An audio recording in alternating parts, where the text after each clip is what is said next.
তৃতীয় শ্রেণীর ইংরেজি। আমরা শিখবো তোমাদের ফার্স্ট বইয়ের unit 3 commands, instructions, request, numbers. এই ইউনিটে আমরা আজকে দেখবো লেসন 1 অ্যাক্টিভিটি ডি এবং অ্যাক্টিভিটি ই। আর এই দুইটা অ্যাক্টিভিটি তোমাদের পাঠ্য বইয়ের 28 এবং 29 পৃষ্ঠা থেকে না। শুরুতে 28 পৃষ্ঠার অ্যাক্টিভিটি ডিটা একটু খেয়াল করবো। হোয়াট আদার কমান্ডস, অন্যান্য কমান্ড মানে আদেশ, অন্যান্য আদেশগুলো কি? মে ইউর ড্রিল টিচার, তোমার অনুশীলন শিক্ষক, ড্রিল অনুশীলন টিচার শিক্ষক, গিভ ইউ, গিভ মানে দেওয়া, তার মানে তোমার অনুশীলন শিক্ষক অন্য আর কি কি নির্দেশনা দিতে পারেন। ওকে, আমরা সেটাই দেখবো। ইন পেয়ার্স, জোড়াবদ্ধভাবে। Take turns to give and follow, এবং অনুসরণ করবা, তোমাকে দিবে এবং অনুসরণ করবা দ্য কমান্ডস, আদেশগুলো, that go with the pictures, যেটা আমরা ছবিতে দেখি। তার মানে জোড়া জোড়ায় ছবির সাথে মিল রেখে পালাক্রমে। টেক টার্নস, পালাক্রমে, টু গিভ দিবে, অর্থাৎ পালাক্রমে আদেশ দাও, এন্ড ফলো এবং অনুসরণ করো, দ্য কমান্ডস আদেশগুলো, that go with the picture, যেটা আমরা ছবিতে দেখি। ওকে, অর্থাৎ ছবির সাথে মিল রেখে।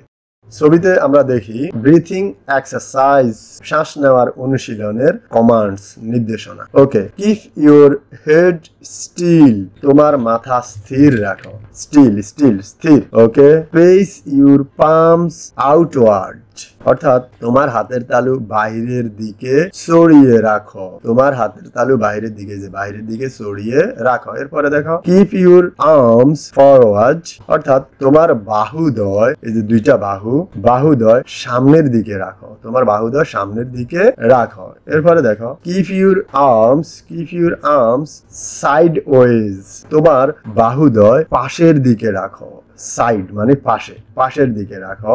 কিপ ইউর আর্মস ডাউনওয়ার্ড, তোমার বাহুদ্বয় নিচের দিকে রাখো, তোমার বাহুদ্বয় নিচের দিকে রাখো।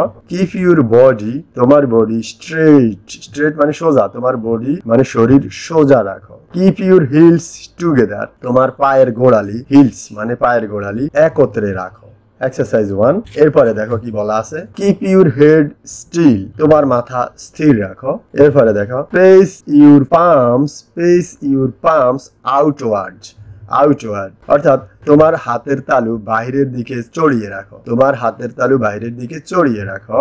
কিপ ইউর আর্মস ফরওয়ার্ড, তোমার বাহুদ্বয় সামনের দিকে রাখো। কিপ ইউর আর্মস সাইডওয়েজ, তোমার বাহুদ্বয় পাশের দিকে রাখো। কিপ ইউর আর্মস ডাউনওয়ার্ড, অর্থাৎ তোমার বাহুদ্বয় নিচের দিকে রাখো। তার মানে শিক্ষক শিক্ষার্থীদেরকে স্টুডেন্ট ইজ এক্সারসাইজিং, অর্থাৎ শিক্ষক শিক্ষার্থীদেরকে ব্রিথিং এক্সারসাইজের কমান্ড গুলা পড়ে শোনাবেন এবং তাদের ইনস্ট্রাকশন দিবেন, বলবেন, উচ্চ স্বরের সবগুলা শোনাবেন এবং শিক্ষার্থীরা তা করে দেখাবে।